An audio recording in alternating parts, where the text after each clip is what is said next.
La solitude ne vient pas du manque de personnes autour de vous, mais de l'incapacité à communiquer ce qui vous semble important. Carl Jung. Avez-vous déjà remarqué qu'il existe un moment étrange dans la vie où rien ne semble réellement aller mal, mais où absolument tout commence à perdre de son poids? Les conversations ne vous captivent plus. Les objectifs qui autrefois vous consumaient paraissent de maintenant lointains. Même les rêves qui soutenaient votre routine commencent silencieusement à perdre leur couleur. Et le plus perturbant, vous continuez à fonctionner normalement pendant que quelque chose en vous disparaît sans faire de bruit. il existe un type d'effondrement qui ne ressemble pas à une tragédie. Il n'arrive pas en détruisant votre vie de façon explosive. Il ne provoque pas de scène dramatique. Il ne vous jette pas immédiatement au fond du gouffre. Il arrive comme un retrait, comme une lente déconnexion de votre énergie émotionnelle. Et peut-être que la plus grande erreur de la société moderne est d'interpréter cela comme une faiblesse. Parce qu'on nous a conditionnés à croire qu'une personne saine est toujours intéressée, motivée, productive, désireuse de quelque chose. Comme si la valeur de l'existence dépendait de la capacité constante à rester stimulée. Mais Jung voyait quelque chose de profondément différent. Pour lui, perdre l'intérêt pour certaines structures de la vie peut justement être le signe que votre esprit a perçu quelque chose avant votre conscience.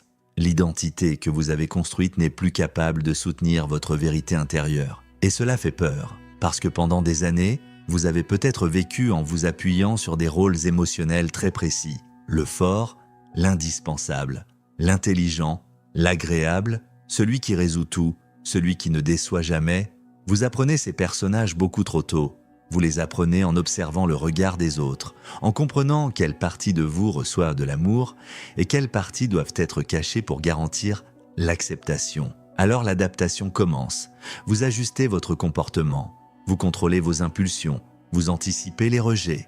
Vous construisez une version fonctionnelle de vous-même. Et peu à peu, vous cessez de percevoir la différence entre ce que vous êtes et ce que vous avez appris à interpréter. Le problème, c'est que chaque masque psychologique exige un prix silencieux. Au début, il protège, puis il emprisonne. Il existe un passage d'une honnêteté brutalement lucide de Fyodor Dostoïevski qui semble décrire exactement cet état intérieur.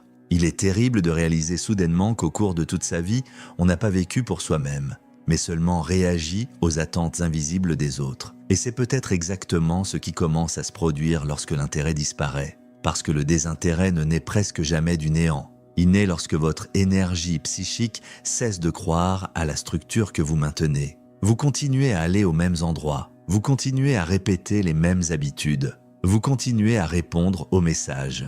Mais une distance grandissante s'installe entre vous et votre propre expérience. Comme si votre présence émotionnelle avait commencé lentement à quitter votre vie avant même que votre corps ne s'en aperçoive. Le plus cruel, c'est que personne ne comprend cela. Les gens vous regardent et voient de l'ingratitude, de la paresse, une crise, un manque de motivation. Alors immédiatement, ils essaient de vous réparer. Tu dois réagir, tu dois redevenir normal, tu dois retrouver ta concentration. Mais peut-être que redevenir normal est précisément ce que votre esprit ne supporte plus. Parce qu'il existe une immense différence entre être perdu et être en train de s'éveiller. Émile Cioran a écrit un jour « L'homme n'abandonne pas ses illusions parce qu'il a trouvé la vérité. Il les abandonne parce qu'il ne parvient plus à respirer à l'intérieur d'elle. » Et c'est peut-être la phrase la plus importante de cette vidéo, parce que perdre l'intérêt pour tout n'est peut-être pas la fin de votre vitalité. C'est peut-être seulement le début de la mort silencieuse de ce qui n'a jamais réellement été vous. Sauf qu'avant toute véritable reconstruction, il existe une phase extrêmement inconfortable que presque personne ne supporte de traverser. Le moment où le masque commence à se fissurer, mais où le vrai visage n'est pas encore apparu. Et c'est exactement là que commence le problème le plus profond de tous. Il existe un moment extrêmement précis dans la vie où vous réalisez quelque chose de profondément troublant. Ce qui contrôlait autrefois complètement votre esprit ne parvient plus à vous atteindre émotionnellement. Cela ne se produit pas de manière dramatique. Personne ne se réveille un mardi matin en décidant de perdre tout intérêt pour sa propre vie. Le processus est bien plus silencieux que cela. D'abord, vient une sorte d'affaiblissement intérieur. Les choses continuent de se dérouler normalement autour de vous, mais elles ne provoquent de plus le même mouvement psychologique à l'intérieur de vous. Vous continuez à être présent, Vous continuez à répondre, vous continuez à produire, vous continuez à sourire lorsque c'est nécessaire. Mais il existe une différence brutale entre être présent et se sentir encore connecté. Et c'est peut-être exactement cela qui commence à mourir en vous.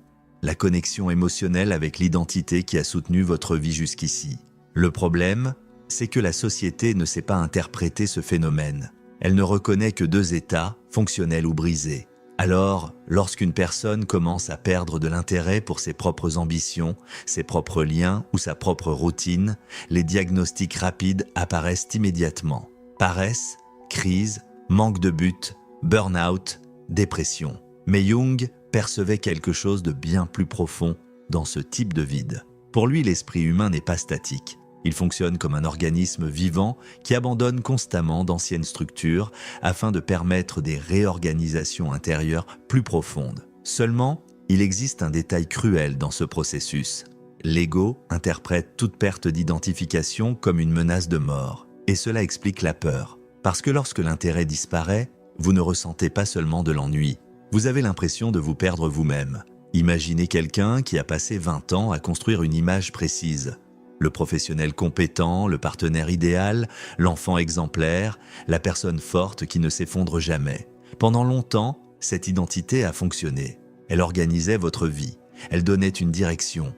Elle offrait de la reconnaissance. Elle produisait un sentiment d'appartenance. Mais arrive un moment où l'énergie psychique cesse simplement d'alimenter cette structure.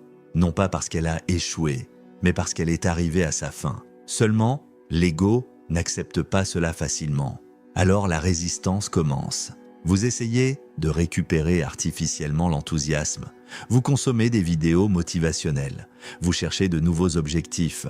Vous forcez la productivité. Vous tentez de raviver d'anciennes émotions comme quelqu'un essayant de réchauffer un corps déjà mort. Et c'est précisément ici que naît l'épuisement psychologique le plus profond. Parce qu'il n'existe rien de plus destructeur que d'obliger l'esprit à rester émotionnellement connecté à une version de soi-même qui a déjà expiré intérieurement. Émile Cioran a écrit quelque chose de brutal à ce sujet. Le véritable épuisement ne naît pas d'un excès de souffrance, mais de l'obligation continue de rester quelqu'un qui n'existe déjà plus. Et peut-être est-ce cette douleur que vous n'avez pas encore réussi à nommer. Parce que perdre l'intérêt ne signifie pas nécessairement que votre vie a perdu son sens. Parfois, cela signifie simplement que votre conscience a commencé à percevoir l'artificialité de certaines structures qui semblaient autrefois indispensables. Cela fait peur, car cela démolit une croyance très ancienne. L'idée que la stabilité psychologique signifie permanence. Mais l'esprit humain n'a pas été construit pour rester intact. Il a été construit pour traverser des ruptures. Seulement, personne ne nous enseigne cela. On nous apprend à préserver des personnages, à maintenir une cohérence sociale, à continuer de fonctionner même lorsque l'âme a déjà complètement abandonné l'environnement intérieur qui soutenait cette existence. Et alors apparaît cette étrange sensation que presque personne ne parvient à expliquer. Vous regardez votre propre routine comme quelqu'un observant une vie qu'il ne reconnaît plus totalement. Les conversations semblent vides, les stimulations semblent artificielles, les objectifs semblent lointains. Même les anciens plaisirs commencent lentement à perdre leur texture émotionnelle. Le plus effrayant, c'est qu'extérieurement, rien n'a besoin de s'être effondré. Votre travail peut rester stable, votre relation peut continuer d'exister, votre vie peut sembler parfaitement organisée. Mais intérieurement, un retrait est en train de se produire, comme des lumières qui s'éteignent une à l'intérieur d'un bâtiment qui continue pourtant de fonctionner normalement vu de l'extérieur. Et c'est peut-être ici que presque tout le monde commet la plus grande erreur possible, essayer de remplir immédiatement le vide. Parce que l'être humain moderne a développé une peur profonde du silence intérieur. Chaque pause doit devenir une distraction. Chaque vide doit être anesthésié. Chaque crise doit être corrigée rapidement. Mais Jung comprenait quelque chose qu'aujourd'hui, presque personne ne supporte d'entendre. Il existe des phases de la vie où la pire chose que vous puissiez faire est de courir désespérément vers une nouvelle identité. Parce que le vide n'est pas apparu pour être éliminé immédiatement. Il est apparu pour démanteler ce qui vous empêchait de percevoir qui vous êtes réellement devenu. Et c'est précisément à ce moment-là que commence le processus le plus dangereux de tous, l'effondrement du masque que vous avez passé des années à appeler « moi ». Il existe une question que peu de personnes ont le courage de se poser. Quelle part de votre personnalité est réellement vous? Et quelle part a été construite uniquement pour éviter le rejet? Parce que la plupart des identités humaines ne naissent pas de la liberté, elles naissent de l'adaptation. Très tôt, vous apprenez quelles parties de vous peuvent être montrées et lesquelles doivent être cachées pour garantir l'amour, l'acceptation et le sentiment d'appartenance. Alors commence la création du masque, le fort, le gentil, l'intelligent, celui qui ne dérange jamais, celui qui résout tout, celui qui va toujours bien. Et au début, cela semble fonctionner. Vous recevez de la validation, vous recevez de la reconnaissance. Vous avez l'impression d'avoir enfin trouvé une place dans le monde.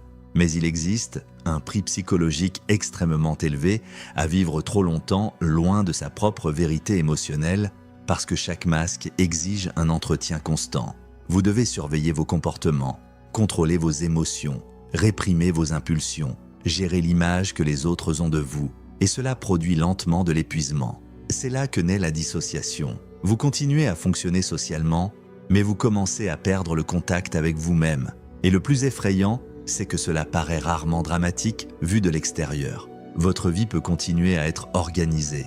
Vous pouvez encore travailler, parler, sourire et assumer vos responsabilités. Mais une sensation silencieuse d'artificialité grandit en vous, comme si vous étiez en train d'interpréter votre propre existence. Antonin Artaud a écrit « Aucun homme ne supporte longtemps son propre visage et le visage qu'il présente au monde, parce que maintenir des personnages émotionnels exige une énergie psychique constante. Et vient un moment où l'esprit ne parvient plus à soutenir la distance entre ce que vous êtes et ce que vous avez appris à représenter. C'est alors que l'intérêt commence à mourir. Les choses qui nourrissaient votre masque cessent de fonctionner. L'approbation ne vous remplit plus.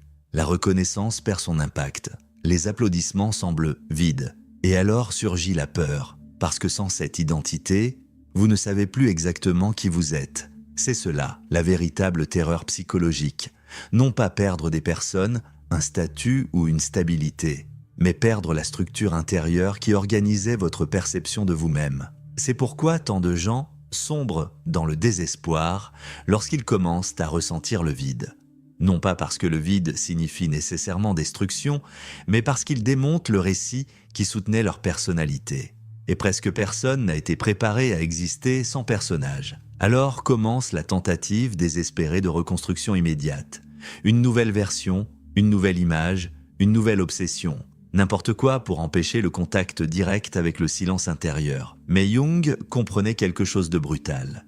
Celui qui change rapidement de masque sans traverser le vide reste prisonnier de sa propre fausseté émotionnelle. Parce que la véritable transformation ne commence pas lorsque vous trouvez une nouvelle identité. Elle commence lorsque vous êtes capable de rester temporairement sans aucune identité. Et c'est peut-être exactement ce qui est en train de se produire maintenant. Votre masque est en train de s'affaiblir. Et pour la première fois, vous commencez à entendre votre propre esprit sans le bruit constant du personnage que vous avez passé des années à essayer de soutenir.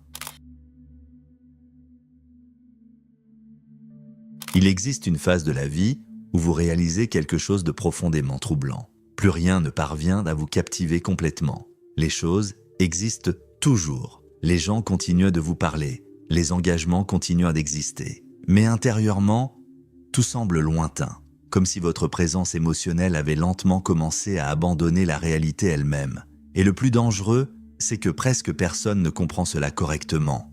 Parce qu'on nous a appris à croire qu'être vivant signifie être constamment intéressé, motivé et désireux de quelque chose. Alors, quand ce mouvement disparaît, la peur apparaît immédiatement. Il y a quelque chose qui ne va pas chez moi. Mais peut-être que l'erreur se trouvait précisément dans la vie que vous essayez de maintenir. Carl Jung comprenait que l'esprit humain ne peut pas rester éternellement prisonnier de structures artificielles. À un moment donné, ce qui servait autrefois d'identité commence à perdre sa force psychologique. Et c'est précisément là que naît le vide, non pas comme une punition, mais comme une interruption, parce que l'âme humaine possède une manière silencieuse de protester. Elle retire son énergie de ce qui n'a plus de vérité intérieure. Le problème, c'est que l'ego interprète ce retrait comme une destruction. Alors commence le désespoir de vouloir ressentir quelque chose à nouveau, le plus vite possible. Vous essayez de rallumer d'anciens objectifs, vous cherchez des distractions, vous recherchez de nouveaux stimuli. Vous tentez de vous convaincre que vous désirez encore ce qui n'entre déjà plus en résonance avec votre conscience. Mais il y a quelque chose de profondément épuisant dans le fait d'essayer de maintenir en vie un personnage qui, intérieurement, est déjà mort. Et c'est peut-être cela qui épuise tant de personnes aujourd'hui. Les gens ne sont pas seulement fatigués par l'excès de travail. Ils sont fatigués de l'obligation psychologique de continuer à représenter d'anciennes versions d'eux-mêmes. Émile Cioran a écrit quelque chose d'une honnêteté brutale. Il arrive un moment où nous ne pouvons plus respirer à l'intérieur de la personne que nous sommes devenus. Et c'est peut-être exactement ce que vous ressentez maintenant. Pas nécessairement de la tristesse, mais un étouffement. Parce qu'il existe une immense différence entre vivre et simplement continuer à fonctionner. Beaucoup de gens passent des années sans percevoir cette différence. Ils continuent à produire, ils continuent à sourire, ils continuent à remplir leurs rôles sociaux. Mais sans s'en rendre compte, ils ont complètement perdu le lien avec leur propre expérience intérieure. Et plus une personne reste éloignée d'elle-même, plus la sensation de vide grandit, jusqu'à ce qu'arrive un moment où plus rien n'anesthésie, ni la consommation, ni la validation, ni la productivité, ni les relations superficielles. Tout commence lentement à perdre son effet. Et c'est précisément ici qu'apparaît la phase la plus effrayante de la transformation, le moment où vous ne pouvez plus redevenir celui que vous étiez, mais où vous n'avez pas encore découvert qui vous êtes en train de devenir. Cet espace est douloureux parce qu'il n'offre pas de réponse rapide, seulement du silence. Mais peut-être est-ce précisément dans ce silence que votre véritable conscience tente enfin d'apparaître. Il existe un instant extrêmement silencieux dans toute transformation profonde. L'instant où vous réalisez que vous n'avez peut-être jamais réellement vécu votre propre vie, seulement la version de celle-ci qui semblait acceptable aux yeux des autres. Et cette prise de conscience change tout, parce que pendant des années, vous avez cru faire des choix conscients. Mais lorsque vous regardez avec honnêteté, vous réalisez combien de décisions sont nées de la peur du rejet, la peur de l'abandon, la peur de paraître insuffisant, la peur de décevoir. Alors votre personnalité s'est construite comme un système de protection. Vous appreniez ce qui plaisait, vous appreniez ce qui apportait de l'approbation. Vous appreniez quelle partie de vous devait disparaître pour conserver votre sentiment d'appartenance. Et sans vous en rendre compte, vous avez lentement commencé à échanger l'authenticité contre l'adaptation. Le problème, c'est qu'aucun esprit ne peut vivre éternellement déconnecté de sa propre vérité émotionnelle. À un moment donné, quelque chose commence à se briser. Et le premier signe est rarement une douleur intense, c'est le vide. Parce que l'âme humaine ne crie pas d'abord, elle se retire. Carl Jung disait que le plus grand privilège d'une vie est de devenir celui que l'on est réellement. Mais presque personne ne comprend le coût psychologique de cela. Devenir qui vous êtes exige de détruire des personnages, exige d'abandonner des masques émotionnels, exige de traverser des périodes entières sans savoir exactement qui vous serez après la rupture. Et c'est précisément cette incertitude qui effraie tant. Parce que l'ego préfère une fausse identité, plutôt qu'une absence temporaire d'identité. C'est pour cela que tant de personnes restent prisonnières pendant des années de vie émotionnellement morte, des relations sans présence, des routines sans âme, des objectifs sans vérité. Tout cela pour éviter l'inconfort de faire face au vide. Mais il existe une chose que la plupart découvrent trop tard.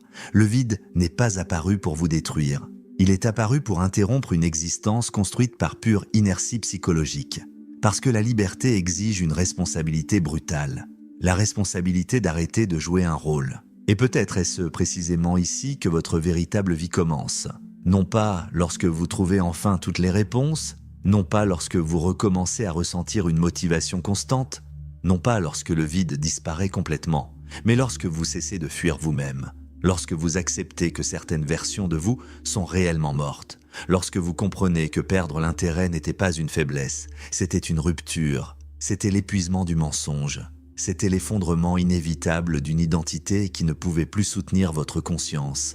Et peut-être que la question la plus importante n'est pas « Comment redevenir celui que j'étais ?» Peut-être que la véritable question est beaucoup plus inconfortable. Si vous arrêtiez complètement de faire semblant, qui resterait-il là, à l'intérieur, attendant enfin d'exister? Peut-être que la plus grande illusion de l'âge adulte est de croire que la maturité signifie rester le même pour toujours. Mais rien de vivant ne demeure intact. À un moment donné, toute identité construite uniquement pour survivre émotionnellement commence à se fissurer. Tout masque perd sa force, toute structure soutenue par la validation extérieure commence à s'user.